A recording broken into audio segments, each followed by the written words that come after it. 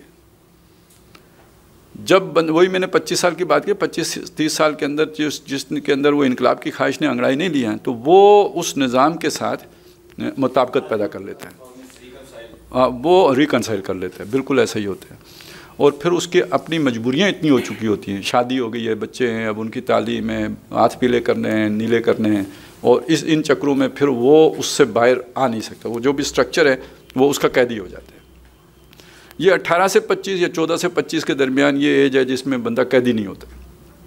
اس میں جس کے اندر وہ ہٹ ہو گیا نا تبدیلی کا کیڑا، تو اگر اس کو کوئی عمران خان نہ ٹکر جائے تو وہ پھر پرولانگ کرتا ہے. اور ایک ایسا بندہ جسے ٹکر جائے، کسی کو بھٹو ٹکرا تھا، کسی کو نواز شریف ٹکرا ہے، کسی کو عمران خان ٹکرا، ایک پوری نسل ضائع ہو جاتی ہے. یعنی یہ ایک مطلب یہ جو اس طرح کا لیڈر آتے ہیں ایک پوری نسل کو خراب کر کے چلے، وہ کیونکہ ان کی وہ ایج ٹائم گزر جاتا ہے، اور اس میں پھر وہ کہتے ہیں یار کچھ نہیں ہوا، تو پھر وہ چلو تم ادھر کو ہواؤ جدھر کی، پھر وہ اس پالیسی پہ آئے.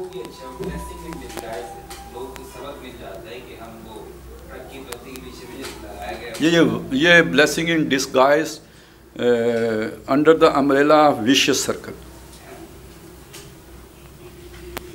کہ آپ کو ایک شیطانی چکر میں ہی رکھا جاتا ہے. یہ کیسے بلیسنگ ہے؟ تو سر جب ہم کو سمجھ آتی ہے تو ہم کچھ کرنے جوگے نہیں رہتے. مسئلہ یہ ہے نا، ایک نئی نسل کے لیے پھر ایک نیا جو مہاتما وہ تشکیل دیا جاتا ہے.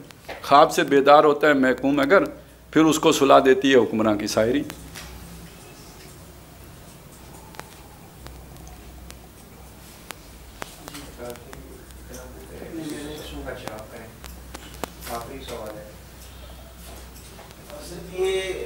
آپ نے ایک لفظ استعمال کیا بڑا خوبصورت کہ اسلام کو متنازع بنا کر پیش کیا جاتا ہے. تو عموماً تو یہ لوگ یہ سمجھتے ہیں کہ اسلام کے اندر جو حدود ہے، احساس ہے، تو لوگ اتنے میں ہوتے ہیں کہ جیسے افغانستان میں طالبان آ گئے، اب یہ سر کاٹیں گے، کوئی چوری ہاتھ کاٹیں گے، چوری کرے گا، یا مطلب جو زنا کرے گا اس کو سنسار کرے گا. حالانکہ اسلام کے نظام کا حصہ نہیں ہے، بلکہ نظام کو درست کرنے کا ایک طریقہ کار ہے. تو آپ نے ایک لفظ استعمال کیا کہ بھئی ہمیں اسلام کو متنازع کر کے غیر مذہبوں کے سامنے، عیسائی، یہودی، ہندو، ان کے سامنے اس طرح پیش نہیں کرنا چاہیے. کیونکہ آپ نے کہا کہ ایسے پیش کرنا چاہیے جیسے ان کو کہیں کہ ہم آپ کے لیے یہ گفٹ لے کر آئے ہیں. تو اگر ہم غیر مسلموں کے سامنے اسلام کو گفٹ کے طور پر پیش کریں جو کہ ہونا چاہیے، تو کیا وجہ ہے کہ ہمارے ہاں ہمارے اس معاشرے کے اندر آج کل کے نوجوان، خصوصاً نوجوان اور بلکہ سارا طبقہ، یہاں تک کہ علماء بھی غیر مسلموں کے سامنے اسلام کو تو گفٹ کے طور پر پیش کرنا دور کی بات، وہ آپس میں مسئلے کی تعصبیت کو لے کر اتنے گرے ہوئے ہیں کہ اتنے آپس میں الجھے ہوئے ہیں کہ ایک دوسرے کے مسلک خلاف والے مسلک کے بندے کو سلام تک جو ہے وہ گوارا نہیں کرتے. آج ان نوجوانوں کو دیکھ کر مجھے بہت اچھا زبردست لگا کہ میں نماز پڑھا رہا تھا، میں الگ مسلک سے، میرے پیچھے پڑھنے والے نماز پڑھنے والے وہ الگ مسلک سے. یہ تصور ہمارے اندر کیوں نہیں ہے، اور اس چیز کو کیوں جو ہے وہ زیادہ کیا جا رہا ہے کہ نوجوان انہی چیزوں کے اندر الجھ جائے؟ فروئی مسائل میں مطلب زیادہ الجھا دیا. وہ کیا شعر ہے، غلامی میں گھٹ کے رہ جاتی ہے ایک جوئے کماب، اور آزادی میں بہرے بے کراں ہے زندگی. تو جب آپ کا دین کا تصور مذہب کا بن جاتا ہے تو پھر یہ آپ کی سوچ میں یہ تنگ نظری آ جاتی ہے، اور یہ چیزیں ان لڑائی کا موجب بن جاتی ہیں. جب آپ کا نصب العین مقصد دین کی اقامت اور دین کا غلبہ وہ ہو جاتے ہیں تو پھر یہ ساری چیزیں پس منظر میں چلی جاتی ہیں. موٹی بات یہ ہے کہ آپ کا اعلیٰ نصب العین آپ کی شخصیت کے اندر وسعت لے کے آتے ہیں، اور آپ کا کمتر نصب العین آپ کی شخصیت کے اندر کمزوریاں لے کے آتے. ضعف الطالب والمطلوب، اگر آپ کا مطلوب کمتر ہوگا تو جو طالب ہے وہ از خود کم ہو جائے گا. تو ہم نے جو دین کو مذہب بنایا تو پھر ہمارے اندر اس میں تفریق پیدا ہو گئی. الذین فرقوا دینہم وکانوا شیعا. اگر ہم دین کو بطور دین لیں تو پھر یہ چیزیں ظاہر ہیں آپ کی محنت اتنی اونچی جگہ کی ہوگی, تو پھر یہ نماز اور یہ چیزیں تو وہ صحابہ ان کے درمیان بھی اختلاف ہو جاتا تھا کہ بھائی نماز یہاں پڑھنی ہے یا بنو قریظہ کی بستی میں جا کے پڑھنی ہے, تو حضور نے فرمایا دونوں کی ہو گئی ہے. تو ان چیزوں میں پھر انسان کے اندر وسعت آ جاتی ہے. تو بنیادی طور پر ہوا یہی کہ جب ہم نے دین کو مذہب بنا لیا تو پھر اس میں ہمارے اندر سوچ کے اندر یہ مسائل کھڑے ہوئے ہیں. اور یہ ہمارے جو نوجوان ہیں یا جدید تعلیم یافتہ لوگ, ان کے اندر یہ چیزیں اتنی نہیں ہیں, خاص طور پہ جو AI تحریکوں کے ساتھ جڑے ہیں. لیکن جو مذہبی جماعتوں کے ساتھ جن کی سوچ وہی محدود ہے, تو ان کے اندر پھر نوجوانوں میں بھی وہ ساری چیزیں آ گئی ہیں. تو ہم بھی جب چھوٹے ہوتے تھے تو جو بھی ایک تھوڑی بہت مذہبی سوچی ہوتی تھی, تو مطلب ساتھ کھڑے بندے نے رفع یدین کر لیا تو لگتا یہ تھا کہ یہ کدھر سے یہودی آ گئے ہیں, ٹھیک. تو مطلب نہ بھی بول سکیں تو ایک اجنبیت تو محسوس ہوتی تھی. اور وہ بڑے سکھاتے بھی یہی تھے کہ جی یہ مکھیاں جھاڑ رہے ہیں. تو یہی سارا کچھ تھا. تو جب اس کا نتیجہ کیا نکلا, تھوڑے اور بڑے ہوئے تو نماز سے ہی گئے. اور میری نماز ہو جاتی ہے, یہ جو ہے نا میرا پڑوسی اس کی نہیں ہوتی کیونکہ یہ اہل حدیث ہے, تو پتہ نہیں میری بھی ہوتی ہے کہ نہیں ہوتی, چل پھر جو چھٹی. تو یہ تو اللہ نے کرم کیا کہ پھر بعد میں سمجھ آئی یار یہ سارے ہمیں خیر ہے, اس کی بھی ہو جاتی ہے, اس کی ہاتھ کھلے چھوڑنے والے کی بھی ہو جاتی ہے, سب کی ہو جاتی ہے, چلیں. تو وہ اس تصور کے تحت آئے, ٹھیک ہوا ہے. تو بہرحال یہ جو ہے تنگ نظری لازماً جب آپ کی سوچ میں محدودیت آتی ہے تو پھر اس کے ساتھ یہ چیزیں لازمی چڑھی جاتی ہیں. یہی آپ کو دیکھیں گے ان میں بھی تھا, بنی اسرائیل میں بھی تھا. اور عیسیٰ علیہ السلام کے ایسے اقوال ملتے ہیں کہ انہوں نے ان سے کہا جو اس طرح کے نیک لوگ بنے ہوئے تھے کہ تمہاری مثال قبروں کی ہے جن کے اوپر تو چونا کیا ہوتا ہے, اندر بوسیدہ ہڈیوں کے سوا کچھ نہیں ہوتا. مطلب یہ ہے کہ یہ تمہاری ظاہری نیکیاں ہیں, یہ ان میں تو بڑی چمک تم دکھاتے ہو, اس کی جو اسپرٹ ہے, جو روح ہے تقویٰ کی, وہ تمہارے اندر ہے نہیں. اور ایک قول ان کا یہ ہے کہ تم مچھر چھانتے ہو اور پورے اونٹ نگلتے ہو. یعنی چھوٹی چھوٹی باتوں پہ فتوے ہیں اور سود خوری پہ سب راضی بازی ہو, اس پہ کوئی اختلاف نہیں ہے. اسلامی بینکنگ میں مطلب اہل حدیث بھی ہیں, بریلوی بھی ہیں, دیوبندی بھی ہیں, سب کے بڑے بڑے مفتی ہیں, اس میں سب کا اتفاق ہے الحمدللہ. لیکن یہ کہ نماز ایک دوسرے کے پیچھے پڑھنے میں مسئلے مسائل کھڑے ہو جائیں گے. آج کے لیے یہ کوشچن بہت ہے, حضرت بس 5 منٹ کچھ آپ فرمانے نشست کے حوالے سے کچھ نصیحت. سر میں بس صرف ایک بات آخر میں آپ کے سامنے مختصراً یہ رکھ دیتا ہوں کہ دیکھیں نبی صلی اللہ علیہ وسلم کے دور میں یہ بہت سی سازشیں تھیں کہ دین غالب نہ ہو سکے. یریدون لیطفئوا نور اللہ بافواہہم واللہ متم نورہ ولو کرہ الکافرون. اللہ نے کہا کہ میں نے یہ پورا کر کے چھوڑنا ہے, خواہ یہ بات ان کافروں کو کتنی ناپسند کیوں نہ ہو. یہ یعنی حضور کے دور کے اس میں تو کوئی اختلاف ہی نہیں ہے, سارے مانیں گے, مذہب والے بھی مانیں گے, دین والے بھی مانیں گے, سب مانیں گے اس بات کو کہ سازشیں تھیں اور ان میں نظر آتا تھا کہ یہ اپنے منہ کی پھونکوں سے اس دین کے چراغ کو بجھا دیں گے, لیکن اللہ نے کہا نہیں بجھے گا نہیں, یہ پورا ہو کے رہے گا. میں چاہتا ہوں کہ اس آیت کو ذرا اس سے زیادہ وسیع مفہوم میں دیکھا جائے. اللہ کے نور کو پورا کرنے کا مطلب کیا ہے؟ تو یہ سمجھ آئے گا جب ہم قرآن مجید میں دیکھیں گے تو نبی صلی اللہ علیہ وسلم وہ نور لے کے آئے ہیں نا, تو وہ کس علاقے کے لیے لے کے آئے ہیں؟ تو کم از کم 5 اسالیب ہیں جن میں قرآن مجید نے یہ بات کی ہے کہ وہ کل دنیا کے لیے لے کے آئے ہیں. وَمَا أَرْسَلْنَاكَ إِلَّا رَحْمَةً لِّلْعَالَمِينَ وَمَا أَرْسَلْنَاكَ إِلَّا كَافَةً لِّلنَّاسِ بَشِيرًا وَنَذِيرًا إِنَّا أَرْسَلْنَاكَ يَا أَيُّهَا النَّاسِ إِنِّي رَسُولُ اللَّهِ إِلَيْكُمْ جَمِيعًا.